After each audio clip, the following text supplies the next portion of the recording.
नमस्कार दर्शक बंधु, आपणकु आम चैनल को स्वागत। पवित्र पंडु पूर्णिमा और धनु संक्रांति उपलक्षे आपणकु अनेक अनेक शुभेच्छा और शुभकामना।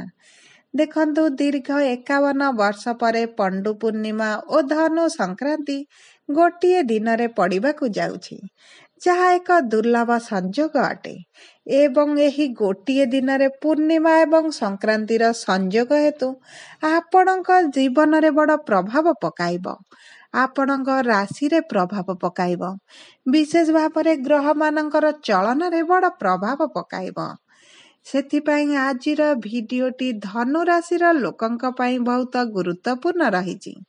काहींकि गुरुत्वपूर्ण रहिछि आपण भिडियोटी को शेष पर्यंत देखिले निश्चित भाବରେ जानि परिबे।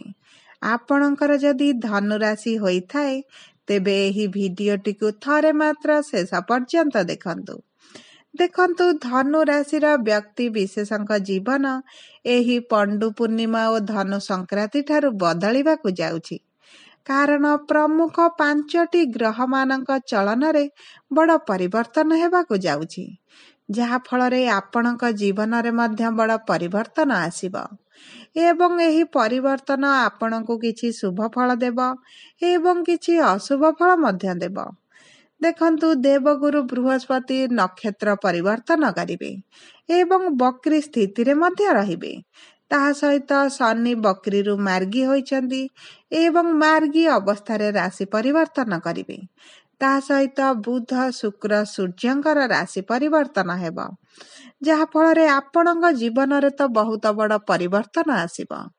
तेबे आसंतु जानिबा एही पंडु पूर्णिमा और धनु संक्रांति ठारू आपणक जीवन रे कौन सबु बड़ परिवर्तन हेबाकु जाउछि।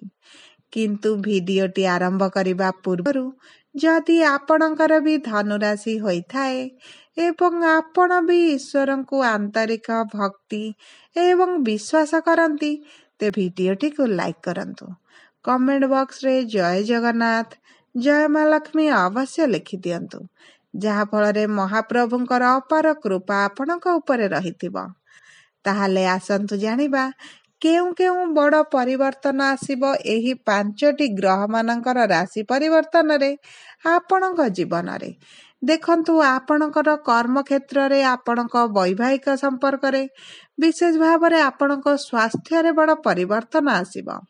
आपणकर जेउ स्वास्थ्य खराब रहुथिला एवं आपण जेउ आर्थिक समस्या देई गति करुथिले, आपण ऋण नाणिथिले किंतु ऋण सुझी पारु नथिले, परिवार रे अर्थ को नहीं जेउ भली समस्या चलीथिला, आपण संतान संततिक पई जेउ चिंतित रहुथिले, विशेष भाव रे आपणक व्यापार वाणिज्य रे जेउ लॉस चलीथिला, आपणक कर्म क्षेत्र रे नकारात्मक परिस्थिति चलीथिला एवं आपण आपणक संपर्क को नहीं जेउ मानसिक दुश्चिंता रे रहुथिले सेही सबुर अंत घटिबो। आपणक जीवन रे पुणी थरे खुशी फेरिबा को जाउछि। तेबे सर्वप्रथमे आसंतु आमे जानिबा आपणक धनु राशि रे नवग्रहकर स्थिति किपरि रहउछि। देखंतु आपणकर तृतीय गृह रे शनि विराजमान करिसंती, चतुर्थ गृह रे राहु, षष्ठ गृह रे गुरु, अष्टम गृह रे मंगल, दशम गृह रे केतु, एकादश गृह रे बुध एवं सूर्य, द्वादश गृह रे शुक्र विराजमान करिसंती। ता सहित देखंतु एई जे गृह गुड़िकर सेमाने विराजमान करिसंती सेही गृह गुड़िकर सेमानंकर प्रभाव अधिक रहिबो। ता सहित आपणकर मूल त्रिकोण रे शनि गुरु शुक्र एवं मंगल विराजमान करिसंती, जहा फलरे सेमानकर शुभ प्रभाव मध्य आपणक उपरे रहिबो। देखंतु एही धनु संक्रांति परठारु सूर्य आपणक राशि को आसीबे। एही धनु संक्रांति रु धनु राशि रे प्रवेश करिवे सूर्य, जहा फलरे आपणक मान सम्मान रे वृद्धि घटिबो। आपणकर मनस्कामना पूर्ण हेबा आरंभ हेबो। आपण निज उपरे काम करिवे, निजर स्वास्थ्य को किभली ठीक रखिबे, निजर क्यारियर रे किभली आगु को बढ़िबे एवं निजर भविष्यत किभली भल करिवे, सुचारू रूपे गढ़िबे, सेही विषय रे आपण चिंता करिबा आरंभ करिवे। ता सहित सेति प्रति मध्य आपण काम करिबा आरंभ करिवे। आपण जोग प्राणायाम जिम जीवा को आरंभ करिबा पई मध्य चिंता करिवे। ଦେଖନ୍ତୁ ଆପଣଙ୍କର ତୃତୀୟ ଘରେ ଶନି ବିରାଜମାନ କରିଛନ୍ତି ଏବଂ ଏହି ତୃତୀୟ ଘରୁ ଆପଣଙ୍କର ଚତୁର୍ଥ ଘରକୁ ଗମନ କରିବେ, ଯାହାଫଳରେ ଆପଣଙ୍କ ଭୋଗ ବିଳାସ ଐଶ୍ୱର୍ଯ୍ୟରେ ପ୍ରଭାବ ପକାଇବେ, ଆପଣଙ୍କ ଜୀବନରେ ସୁଖ ଭରିଦେବେ। ତା ସହିତ ଦେଖନ୍ତୁ 2024 ହେଉଛି ଶନିଙ୍କର ବର୍ଷ।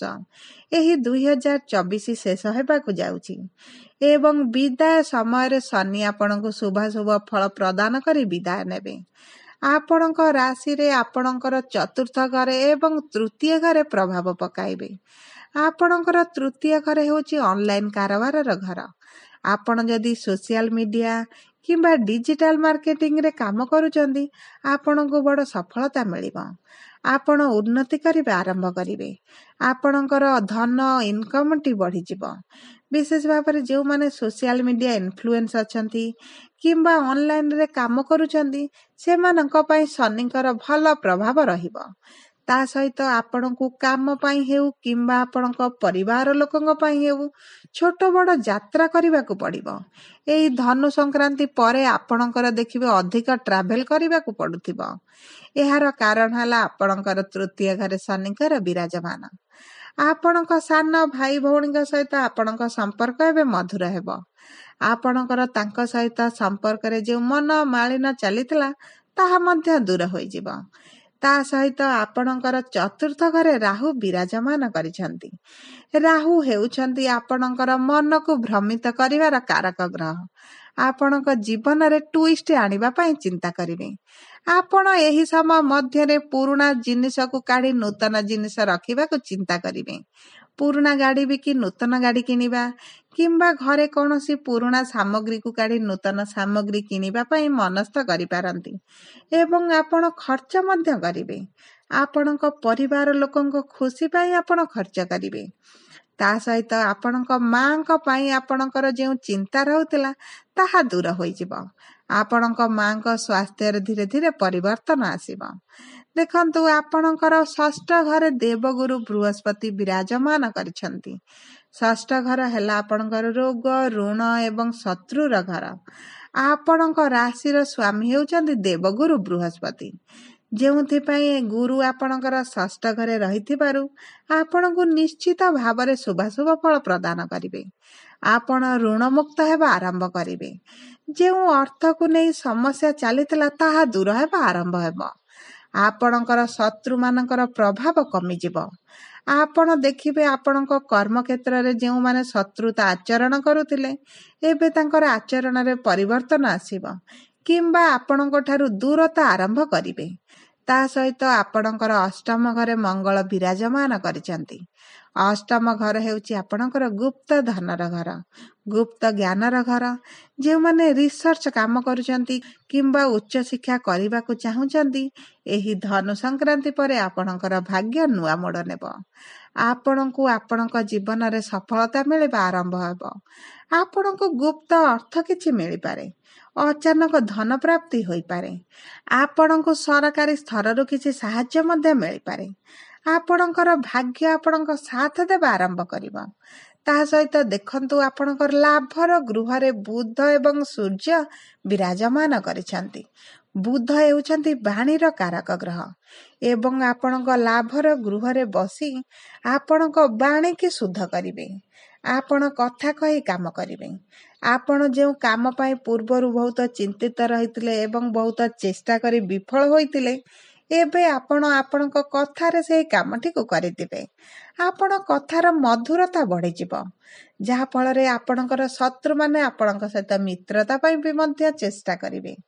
ତା ସହିତ ସୂର୍ଯ୍ୟଙ୍କର ଉପସ୍ଥିତି ହେତୁ ଆପଣଙ୍କର ଧନ ଆମଦାନୀ ବଢ଼ିଯିବ। ଆପଣଙ୍କ ବ୍ୟବସାୟରେ ଉନ୍ନତି ଆସିବ। ଆପଣଙ୍କର କାର୍ଯ୍ୟକ୍ଷେତ୍ରରେ ପ୍ରମୋସନ ମଧ୍ୟ ଆସିପାରେ। ଆପଣଙ୍କୁ ପରିଶ୍ରମ କରିବାକୁ ପଡ଼ିବ ଏବଂ ପରିଶ୍ରମରେ ଯଦି ଆପଣ ପଛଘୁଞ୍ଚା ନ ଦିଅନ୍ତି, ଆପଣଙ୍କ ଜୀବନରେ ସଫଳତା ମିଳିବ। ତା ସହିତ ଦେଖନ୍ତୁ ଆପଣଙ୍କର ଦ୍ୱାଦଶ ଘରେ ଶୁକ୍ର ବିରାଜମାନ କରିଛନ୍ତି, ଯେଉଁଥିପାଇଁ ଆପଣଙ୍କର ଖର୍ଚ୍ଚକୁ ବୃଦ୍ଧି କରିବେ। ଆପଣଙ୍କର ଇନକମ୍ ଯେଉଁ ହିସାବରେ ବଢ଼ିବ, ଆପଣଙ୍କର ଖର୍ଚ୍ଚକୁ ମଧ୍ୟ ସେଇଭଳି ବଢ଼ାଇବେ। ଦେଖନ୍ତୁ ଦ୍ୱାଦଶ ଘର ହେଲା ଆପଣଙ୍କର ଖର୍ଚ୍ଚର ଘର, ଦୂର ଯାତ୍ରାର ଘର, ତୀର୍ଥସ୍ଥଳୀ ଯିବାର ଘର, ତା ସହିତ ହସ୍ପିଟାଲର ଗୃହ। ଏହି ସମୟ ମଧ୍ୟରେ ଶୁକ୍ର ଆପଣଙ୍କ ଭୋଗ ବିଳାସ ପାଇଁ ଅର୍ଥ ଖର୍ଚ୍ଚ କରାଇବେ। ଆପଣଙ୍କୁ ଦୂର ଯାତ୍ରା କରାଇ ପାରନ୍ତି। ଆପଣ ତୀର୍ଥଯାତ୍ରା ମଧ୍ୟ ଯାଇପାରନ୍ତି। ପୂର୍ବରୁ ଯେଉଁ ସ୍ଥାନକୁ ଯିବା ପାଇଁ ଚିନ୍ତା କରିଥିଲେ ଏବଂ ଯାଇପାରୁନଥିଲେ ଏବେ ଆପଣ ଯାଇପାରନ୍ତି। ଏବେ ଆପଣଙ୍କର କିଛି ଆତ୍ମୀୟ ସ୍ୱଜନଙ୍କ ପାଇଁ ହେଉ, ପରିବାର ଲୋକଙ୍କ ପାଇଁ ହେଉ, ଆପଣଙ୍କୁ ବାରମ୍ବାର ହସ୍ପିଟାଲକୁ ଦୌଡ଼ିବାକୁ ପଡ଼ିପାରେ। ହସ୍ପିଟାଲରେ ଅଧିକ ସମୟ କାଟିବାକୁ ପଡ଼ିପାରେ। କାରଣ ଦେଖନ୍ତୁ, ଆପଣଙ୍କର ଏହି ଦ୍ୱାଦଶ ଘରେ ଶୁକ୍ରଙ୍କର ବିରାଜମାନ ହେତୁ ଆପଣଙ୍କୁ କିଛିଟା ତ ଅର୍ଥ ଖର୍ଚ୍ଚ ହେବାର ସମ୍ଭାବନାଟି ଅଛି।